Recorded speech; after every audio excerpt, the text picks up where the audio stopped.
Hello everybody, welcome to the new series, Flat Earth for First Timers and Beginners, where we're going to go over Flat Earth on a simple level, easily understood for people that are just now looking into it, without all that confusing science to distract them from the simple truth. To start off, we're going to look at what Flat Earth is not, what the system wants you to believe it is, or at least what people think it is, so you will look at it and say, that is ridiculous, of course that can't be the Flat Earth. We are not a disk floating in space with other round planets floating around us. It's absurd, and that's what they want you to think we believe, to turn you away from that. So right off the bat, take that off the table, because that's not what it is. And to also understand what it is not, as you look at this first model, this is what most people used to think that our solar system, that they call it, used to look like. Simply the sun with the planets revolving around the sun. Now, as we look at this animation, we're looking at what is truly ridiculous, what they are actually telling us now that the solar system looks like. We are spinning at 1,000 miles an hour, revolving around the sun at 66,000 miles an hour, chasing the sun at 500,000 miles an hour, while moving sideways at over 1,000,000 miles an hour. Constantly moving through space. That's what they want you to think. And if that were the case, the stars would change the position in the skies. We would not be able to navigate by them. And we would feel the movement. You can't fall over backwards faster than the speed of sound and not feel it.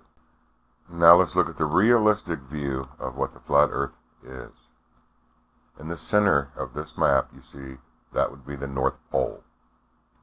And all the way around the circle on the outside, that is the ice ring. That is what people refer to as the ice wall or the ice barrier. That is higher than all the rest of the land on Earth, and that keeps the water in.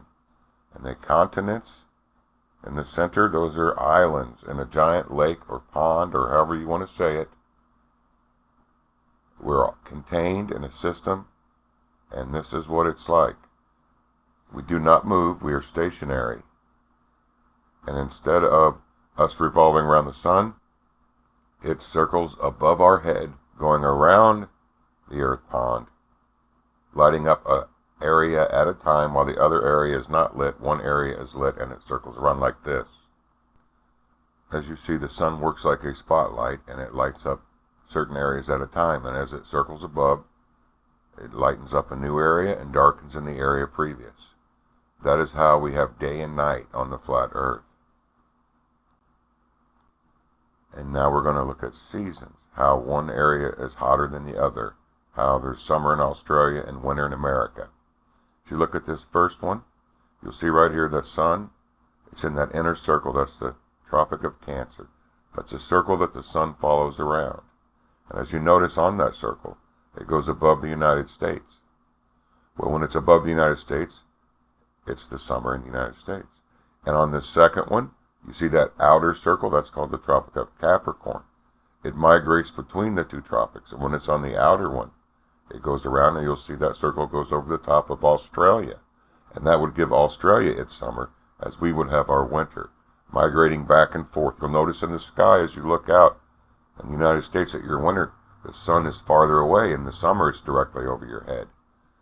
You can see that for yourselves as you take a look. Now, the whole system is contained within a dome. We are all underneath it. No one can go through the dome. We are all within this system, and everything works within that system. We are not in a dome floating in space like this with the sun outside the system. We are in a contained system with a dome on the outer side, the Earth on the underneath side, and the sun and the moon rotating within the system. And that's how the flat Earth works. And just like always, this will only lead to more questions, and that's fine. Go ahead and ask your questions and comments. We will do our best to answer them. As we continue in this series, we will cover more ground, so please like and subscribe so you can stay updated. I hope you have a wonderful day, and God bless.